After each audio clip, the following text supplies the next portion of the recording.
ಇನ್ನು ಈ ಗಲಭೆ ಏರ್ಪಟ್ಟಂತಹ ಬೆನ್ನಲ್ಲೇ ರಿಯಾಕ್ಷನ್ಗಳು ಕೂಡ ಎರಡೂ ಕಡೆಯಿಂದ ಲಭ್ಯ ಆಗಿದೆ. ಗಾಲಿ ಜನಾರ್ದನ ರೆಡ್ಡಿ ಅವರ ವರ್ಷನ್ ಅನ್ನು ನಾವಿದೀಗ ಗಮನಿಸಬಹುದು. ನನ್ನನ್ನ ಮುಗಿಸೋದಕ್ಕಂತಾನೆ ಫೈರಿಂಗ್ ಮಾಡಿದ್ದಾರೆ, ಹೀಗೊಂದು ಗಂಭೀರ ಆರೋಪ ಬಳ್ಳಾರಿಯಲ್ಲಿ ಶಾಸಕ ಜನಾರ್ದನ ರೆಡ್ಡಿ ಅವರು ಮಾಡಿರೋದು. ಕಾರ್ ಇಳಿತಾ ಇದ್ದಂತೆ ರೆಡ್ಡಿ ಬಂದ ಅಂತ ಹೇಳಿ ಕೂಗು ಕೇಳಿ ಬಂತು.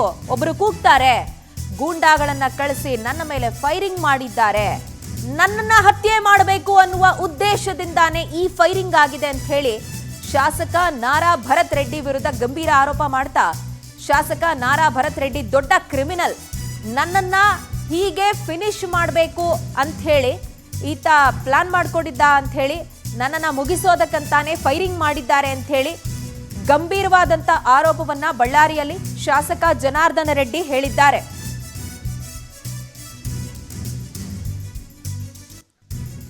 ವೆಲ್, ಈ ಘಟನೆ ಆಗುವಂತ ಸಂದರ್ಭದಲ್ಲಿ ನಾನು ನನ್ನ ನಿವಾಸದಲ್ಲಿ ಇರಲಿಲ್ಲ. ಬಟ್ ನಾನು ಬರುವಂತ ಸಂದರ್ಭದಲ್ಲಿ ಬಂದು ಕಾರ್ ಇಳಿಯುವಾಗ ರೆಡ್ಡಿ ಬಂದ ಅನ್ನುವಂತ ಒಂದು ಕೂಗು ಕೇಳಿ ಬಂತು, ಯಾರೋ ಕೂಗಿದ್ರು. ಈ ರೀತಿಯಾಗಿ ಗಂಭೀರವಾದಂತ ಆರೋಪವನ್ನ ಮಾಡ್ತಾ ಇದ್ದಾರೆ. ನನ್ನನ್ನು ಮುಗಿಸೋದಕ್ಕೋಸ್ಕರನೇ ಫೈರಿಂಗ್ ಮಾಡಿದ್ರು ಅನ್ನುವಂತ ಗಂಭೀರ ಆರೋಪ ಗಾಲಿ ಜನಾರ್ದನ್ ರೆಡ್ಡಿ ಅವರು ಮಾಡ್ತಾ ಇರೋದು. ಹಾಗಾದ್ರೆ ಗಾಲಿ ಜನಾರ್ದನ್ ರೆಡ್ಡಿ ಅವರು ಈ ಘಟನೆಯನ್ನ ಯಾವ ರೀತಿಯಾಗಿ ಕಾಣ್ತಾ ಇದ್ದಾರೆ ಅಂಡ್ ಶಾಸಕ ನಾರಾ ಭರತ್ ರೆಡ್ಡಿ ಅವರ ವರ್ಷನ್ ಏನು, ಈ ಆರೋಪ ಪ್ರತ್ಯಾರೋಪಗಳು, ಅವ್ರ ಸ್ಟೇಟ್ಮೆಂಟ್ಗಳು ಗಮನಿಸೋಣ.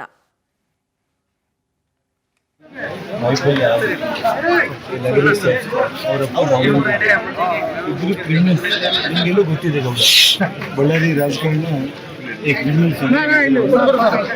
ಅನಾವಶ್ಯಕವಾಗಿ ಅವನು ಡೆವಲಪ್ಮೆಂಟ್ ಮನೆ ಮೇಲೆ ಬಂದು ರೌಡಿಗಳನ್ನ ಕಲಿಸಿ ಪೋಸ್ಟರ್ ನೆಪದಲ್ಲಿ ಇಲ್ಲಿರುವಂಥವರೆಲ್ಲರೂ ಹೊಡೆದು ಬಡಿದು ಇಲ್ಲಿ ಶ್ರಾವಣವರು ಗೊತ್ತಾಗಿ ಪೊಲೀಸರನ್ನು ಕರೆಸಿ ಶ್ರಾವಣಿಗೆ ಬಂದು ಅರ್ಥ ಆಯ್ತು.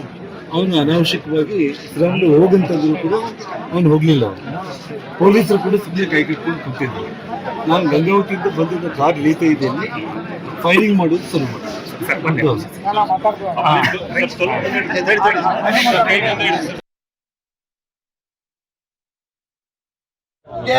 ಈಗ ಸಾಯಂಕಾಲ ಹೊತ್ತು ಒಂದು 500 ಜನ ಹುಡುಗರು ಬಂದಿದ್ರು. ಅವ್ರೇನೋ ಮಾತಾಡ್ತಿದ್ರು. ಆ ಟೈಮ್ ಅವ್ರೇನೋ ಒಂದು ಕಲ್ಲು ಹೊಸೆಯೋದು, ಇವರೇನೋ ಒಂದು ಕಲ್ಲು ಹೊಸೆಯೋದು ಆಗಿದೆ. ಆ ಟೈಮಲ್ಲಿ ಒಂದು ಕಾನಿಸ್ಟೇಬಲ್ಗೆ ಒಂದು ಏಟು ಬಿದ್ದು, ಅದರ ಪಕ್ಕಕ್ಕೆ ಸತೀಶ್ ಅವರಿಗೆ ಒಂದು ಏಟು ಬಿದ್ದಿದೆ ಅಂತೇಳಿ ನನ್ನ ಮಾಹಿತಿ. ಅದಕ್ಕೋಸ್ಕರ ನಾನು ಅಲ್ಲಿಂದ ಇಲ್ಲಿ ಬಂದರೆ ಅಷ್ಟೊತ್ತಿಗೆ, ಯಾಕಂದರೆ ಆ ಕಾರ್ಯಕ್ರಮವನ್ನು ಸಕ್ಸಸ್ ಮಾಡ್ಬೇಕಂತೇಳಿ ಒಂದು 2-3 ತಿಂಗಳಿಂದ ವಾಲ್ಮೀಕಿ ಅಜ್ಜಿಯವ್ರ ಕಾರ್ಯಕ್ರಮ ಮಾಡಬೇಕು, ಇಡೀ ವಾಲ್ಮೀಕಿ ಸಮುದಾಯಕ್ಕೆ ನಾವೊಂದು ಹೆಗ್ಗಳಿಕೆ ಆಗಿ ಹೇಳ್ಕೊಳೋಂಥ ಕಾರ್ಯ ನಾವು ಮಾಡ್ಬೇಕಂತೇಳಿ ನಾವು, ನಾಗೇಂದ್ರಣ್ಣವರು, ಗಣೇಶ್ ಅಣ್ಣವ್ರು ಎಲ್ಲರೂ ಪ್ರಯತ್ನ ಮಾಡ್ತಿದ್ರೆ, ಆದರೆ ವಾಲ್ಮೀಕಿ ಅಜ್ಜನ ಹೆಸರು ಹೇಳ್ಕೊಂಡು ಇವತ್ತು ಬಳ್ಳಾರಿಯಲ್ಲಿ ರಾಜಕೀಯ ಮಾಡಿದಂಥವ್ರು ಇವತ್ತು ಆ ಅಜ್ಜನ ಅನಾವರಣ ಆಗಬಾರ್ದು, ಅಜ್ಜನ ಅನಾವರಣ ಆಗಬಾರ್ದು ಅಂತಿಲ್ಲ, ಅವ್ರ ಮೇಲೆ ಇಷ್ಟು ಮಾಡಿ ಕಾರ್ಯಕ್ರಮವನ್ನು ಮುಗಿಸ್ಬೇಕಂತ ನೋಡ್ತಿದ್ದಾರೆ ಅಂತಂದ್ರೆ ಇವತ್ತು ಬಳ್ಳಾರಿ ಜನತೆ ತಿಳ್ಕೊಬೇಕು, ರಾಜ್ಯ ಜನತೆ ತಿಳ್ಕೊಬೇಕು ಅಂತ ರಾಕ್ಷಸ.